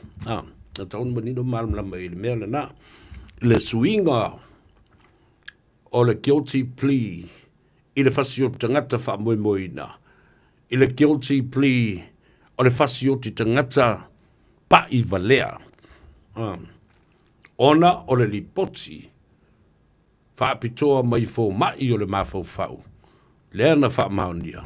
E le te i whaia e papali i sia whikiau le ngai o inga lea na mali walta mai tai professor ia Caroline Cabot ai na whai ona o lea fianga o lona mafau fau. I ngase o le mafau fau. La tātou o le malolonga fōi mai. Ia, tātou papai nisi fōi mata upu tāua. Ole au nei ina uanga Gagaifo Faiva o Samoa fa malolo nga lue le tunu watoa po fea lava o lo e fa fonga mai ai mase foi fa manatu ya te oe o le tatou pou i le tulangi sifo ya o le waru foi vai aso le nei o lo fa mautu pe nga lue nga insini o le ala le nai ala ona le ola lau le tio le fale ma le tio lau ta vale se vanga na lau Facebook page ia malau YouTube channel ia whapea foi le FM 106.1 i to tonu o le tātou atunu pele i Samoa i le awhiawhi nei. E tutua e lana whanau, ma lātou ta ua o ia o le manuia. E vi ia foi o ia e lana tane. Lo o tina, whawhitai lo alofa whaamaoni. Lo le tu la foa i o i mātou le whanau. Lo le whaalongolongo ti ngā i le tau singa o i mātou. O fua i o lo alofa, ua mātou sele ina ma le manuia. Ua lata mai le aso whapitoa a tina, o lo wavanole nei e te awa lofa i a mama. I se tusi. O le tauwanga a le Radio Samoa mo le Mother's Day o le neitau sanga. O le Dear Mama. Faisau tusi i a mama. Po e mailau video i lunga o le TikTok. O le page o le Radio Samoa ua mai a tāpena i le PC whaunga. Po e mailau video. Ao e faitauina lau tusi. Tu uai mani ata o mama i lau background. O le ata punia le tauwanga i le aso fito me i le se funu o le tai au. O na whaatino leo le sei i le afa le se fulu lua i le aso fitu lava o me. Moni si whamtalanga, rili mai i le tatau officer. Lua ono lua, tasi 5 i vatolu. Lua ono lua, tasi 5 i vatolu. Pe whaonga mai le messenger a le Radio Samoa.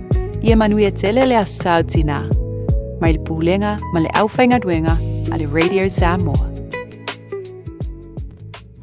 O le porokala me o le ngā ngaifo Faiva malei a taua savea i lunga o le Radio Samoa ua mawhai o na awi nātu ona o le fesosori mai o le Pacific Specialist Healthcare ma le tonga fitia o le ngase ngase o le fatu ma le ngase ngase o le kanesa i fale ma i e lua i Nandi Masuva i le atunu o fiti asiasiane i le upenga tawhailangi Pacific Specialist Healthcare psh.com.fj.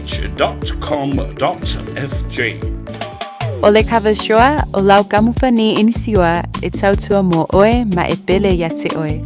O la mātau au nanga ua iai a li i matamaitai ua uma o nā o tauina e ngā lulue whaatasi ma so o tau au ma oe ma lau ainga ma so o se whaala putopotonga. Mātau te fitosoani e whautua ina oe ma lau whiliwhilinga te tau i teimi o whaafi tauli. Au nanga e whaatuatua ina mo oe ma lau ainga i so se teimi. Cover Shore, here for you every step of the way.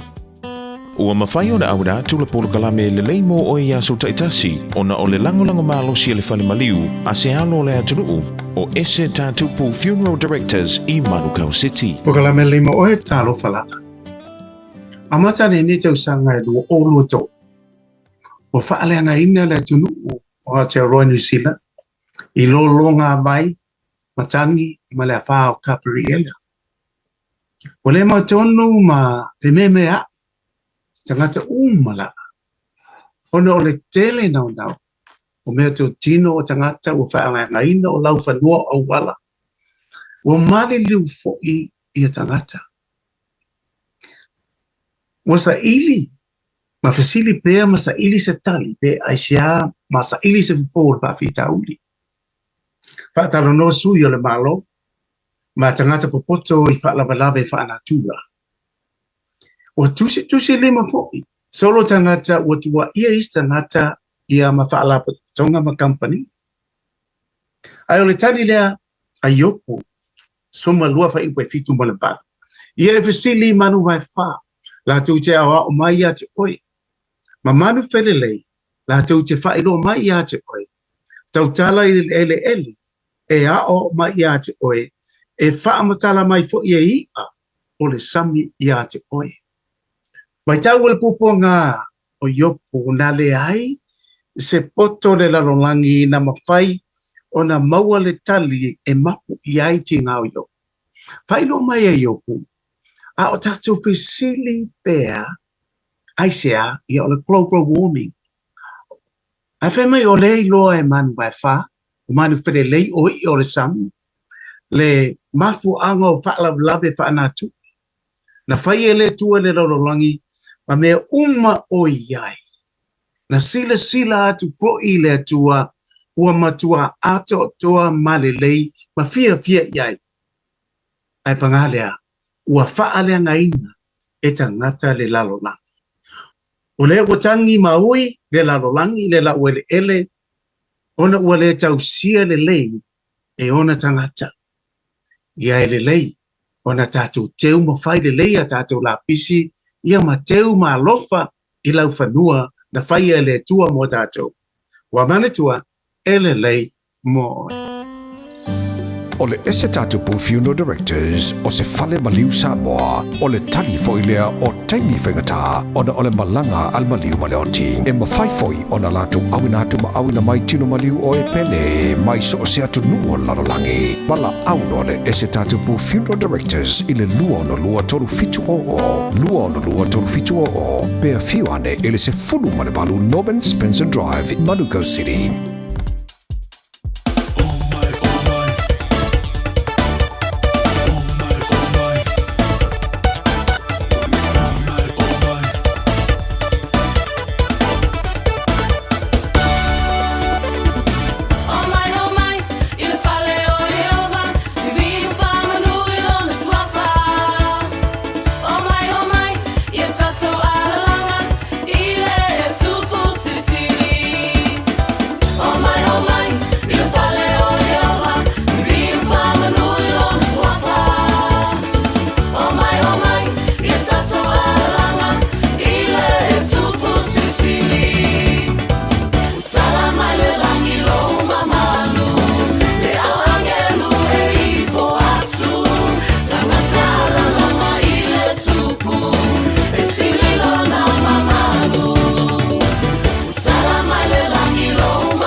Ya, to e whaatalo whaatu fo I le whaafonga tāpua I mai o le atunu e le lua se fulu minute mulimuli o le tātou por kalambe ngā Gagaifo Faiva o Samoa I le nei fo ia songa fua ia male I atou sa vea male tō whaia se umanu fonga mua Francis Ioane I le tautua le nei mo oe ale si ufonga o Samoa le Radio Samoa fulu lima I vatonu a moe o kirani mantua o le naele o latu. I lunga lau le tio le wala, tono le tā vale, ia po le fale foi. ai ola lau YouTube channel, ia ma lau Facebook channel. Tangola ia le share, ia ma tu ifo ia se like, ia ai le ngatele na. If you subscribe, e tele i o tala mali, ma tala moni, ma tala e tā ua tele le whaafonga le tunu, awa le mea tā ua le na mai an le la. I le suenga a le autu stalo lalulangi. Le tūlanga maa walunga sa ia i Samoa i aso ia. E me o whaamatalanga fo ia sa au mai. Ia o tala sasao matala fo ia whaamaoni. Ia matala e au tango fo ulele. Tango kwa le mea ua kau ai mai i le atunu. Tongi mai. A le atunu ule nei le valea. E o fo i le atunu o su e po a tala e au mai le au whasalau ma le au tustala. Ona lato i loa ai lea. I le suenga lata mai. Pa u mau lalo le tūlanga o le whaatulanga ina o Samoa. Mai isi atunu o lalulangi. I le mausa i le mea le tala pepelo. Tala whaatupu. Tala na le tau ai mai lava i le atunu. Whengaui ma tau ai mai i le ala. Pe i le atunu ufo i lea. Teo te le malama lama. E mafua mai sea. Le whai o mene o tala whaatupu. Tala whaatupu whela wa i e maua ai le tupu ai le pisa. Ma le vava o le atunu. Olo te tula ia. Samoa has become the lowest and in terms of having countries of the world telling the truth through their journalists and broadcasters and also through its own media outlets. The true information going out to the public and the target audience, Samoa is lacking behind telling the truth.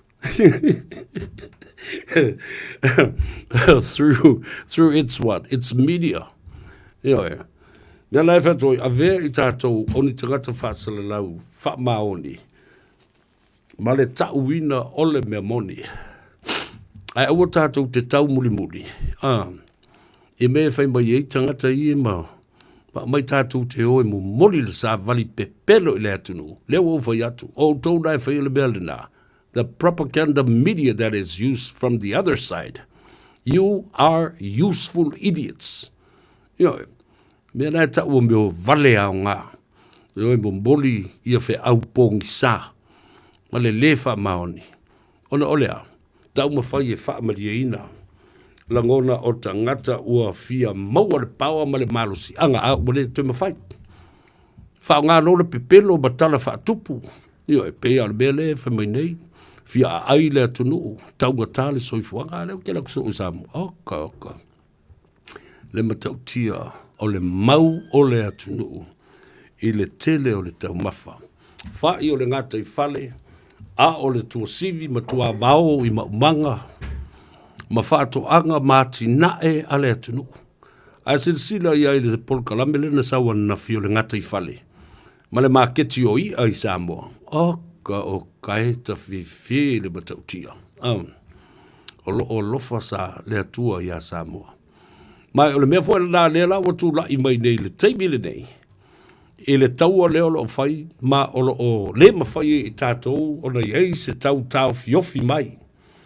Po o se tūlanga tātou te control ai le ta mau ainga. Ai maise lava le sua u tiso ma le pensini. We can't. All we do is prepare ourselves. Ia, o le whainga o tātou so tanga maisi atu nu o e mwhai ai o na maua le sua umal pensini pe ona ua uma o na whai le ngā luenga a le fionga le li pāle mia ma le kāpeneta leo o sulu mai le OPEC o sulu mai a New Zealand ma Australia e le wha o sulu I a New Zealand I o I Singapore sau wai lisi vaenga o le sua u ma le kalasini ma le pensini na le mea le o whai nei le tātou malo tau fiofi ma control le tātou airspace ma le tātou malai valele. Wa umana avel whaatonunga I le pūlenga o malai valele. Ena ia tāu fia ai le taunu mai o nisi o waa mautu ai le pensini swau le pensini whaapitoa mō fuavalele. Awa ese ia pensini whaonga ta vale ma meo masini matulanga whapena. O le swau ue whaonga ina ele vaalele. Wa matua i ma nifi lava.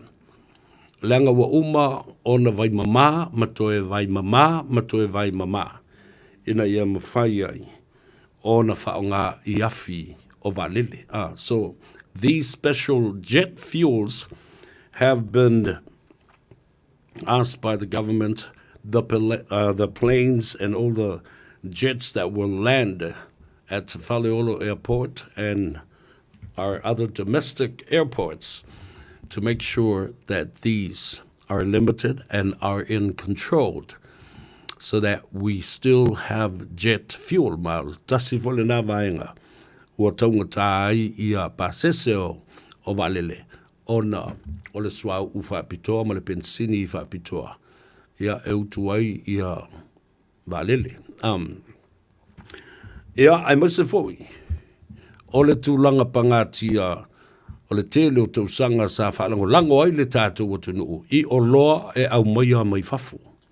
A loa e au maia mai fafu. Lea la o tāpunia nei e Iran ia o le Strait of Hormuz. O le mawhai ai o no mai isi vae au mai ai me o le moa au mai ai mai isi ano manufasi o isi tu ainga o loa ese.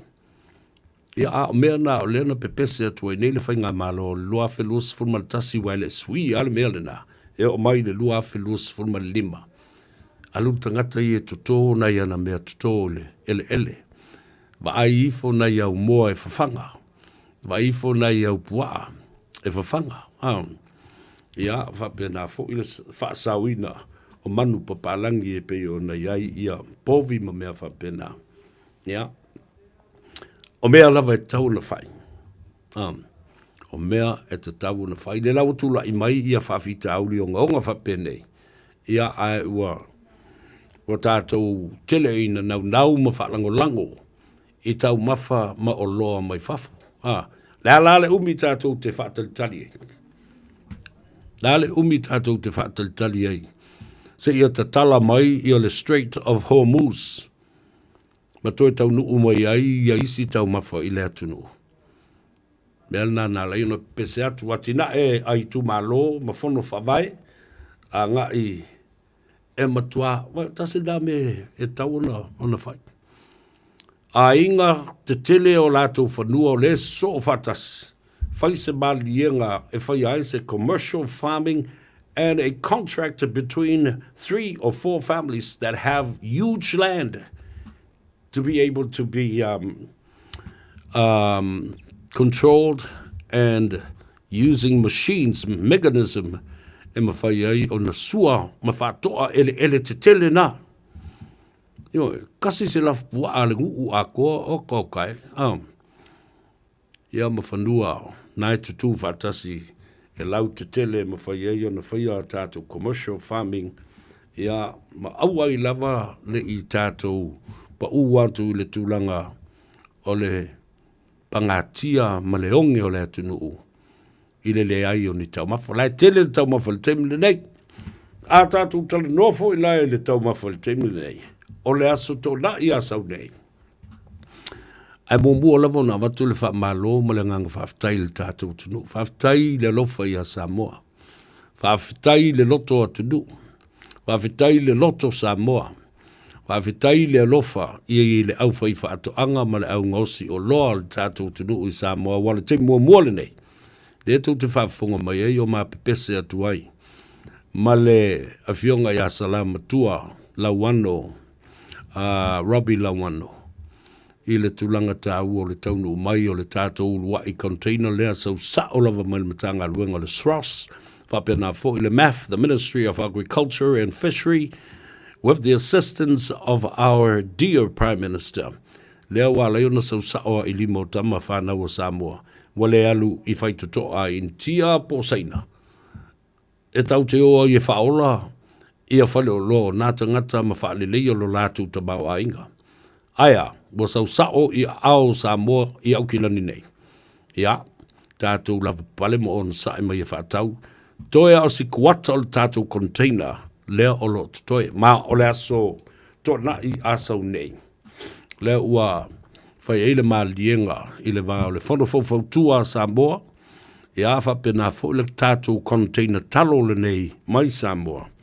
I le ma o nei o le whiunga salama tua. Ia whapena fo I le iātou sa vea ma le tau wha. I le vai malai a siata, ia ma le pulenga fo I. O te tai o le komiti o le whono fau tua. Ta pena fo I. Ma le office o le whiunga le tamal malo. Le fionga ia Honorable Excellency Palusa Lue whapole lua po le fionga ia whemata. O le a tātou ulu whao uma. I le malai ma le laumua o le mauta o Samoa I mangele I le astona ia saunei. E tā le fitu o te tala le tātou pā. O I tua uma I le nofuanga ia le kapaka. Ele e to iai se ta vale paka I tonu I. Whafonga le mai. O le ai fo skula ti la tau te whasino sino. Ia mea iai pakanga. Ina ia lava se nofuanga I tonu. O le lotoa. Ia o ina. O le a whaia ai ia. So ngā tupe whapitoa le tātou whono fau tua, whai eile lātou whaausi ia whaausi esi, ma le whaausi talo ia ma se lātou barbecue, e whatau atu I le atunu.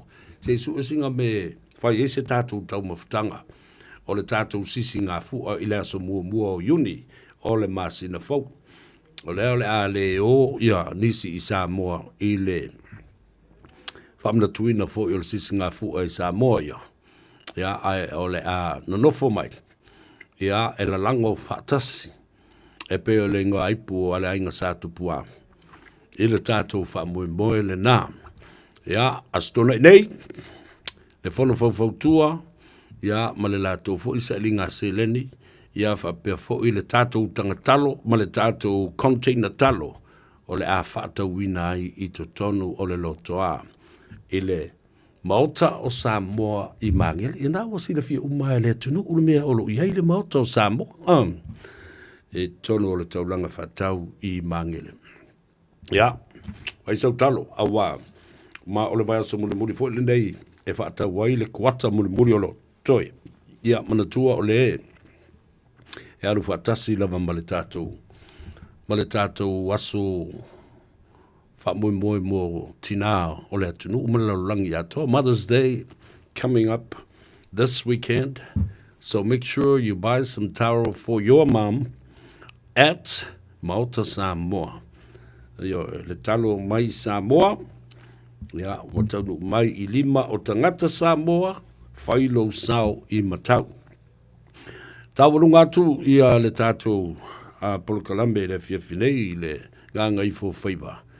E le tauwanga lea le Radio Samoa lo wha ngā solo pea mo tos tangata e whaiala na tusi I lona tina. A letter to your mom. A letter to my mom. My dear mom. Happy Mother's Day. Wa umau mawhauwhaunga. Mana iata e whapipi I ai. Ia, ona e wala aula I le tātou leitio.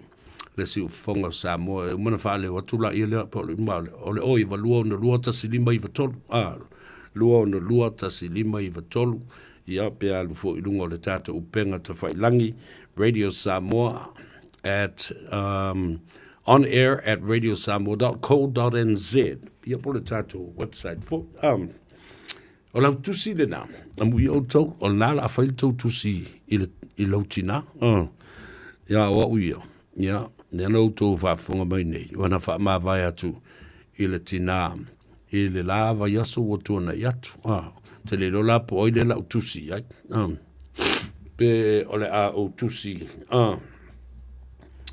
I le langi, sent to heaven my mother. Ia, e whamai tala le maa mea tani e luia tau. Le tō ina malo lo manu malo. Whamai, te lo sa vea. Ana a fa fonga mai le nganga lo tina o te whai atu sa o lawa iei. Congratulations on your newest destination. Malo atu, mawhaamni atu, I lo taunu atu, I lo a inga fau, po o lo no u fau. Lo fa mai le tua vai lo tusa so tātou manuia, fa mangalo fo I se leo le au una nei pa fai ua pa o papa I lau fa fonga o sau seu si u fanua. Ia ole a sau e la langi atu ana pepelo ia te utou le nei a fiafi. Ai ia mau ai le ata ma le fiafia. Tātou wheilua I le aso te au whafta iatu. Ia ia seu manu ia male ngā luenga fo le nei aso maua le malosi. O singa taulanga, ia matali ngā sua o le fiafi nei, a o le I tā oto, ia mato whawha le atunu, ia afu I le afu o le alofa o le atua. Fusia ai le whau o malo, pe a la whai ma leifua mai whanunga le lei le aso atai au. Tu mau le alofa ma le anga le lei o le atua, ma ia fōlinga I le atua. Le atua o Samoa, le atua o Ika. Isa ako o le tua o Iakopo, ma le tua per amo. Ia mara tātou o tua. Ia tele lava le nei a fiafi nei a tau sa vea le nei. Ia whasui fui a lofa tele mo oi. Lunga le apia fōringa, ma le tātou Facebook page, ma le tātou YouTube channel, a maise o nai ta mā matina mātua. So ifua, see you tomorrow.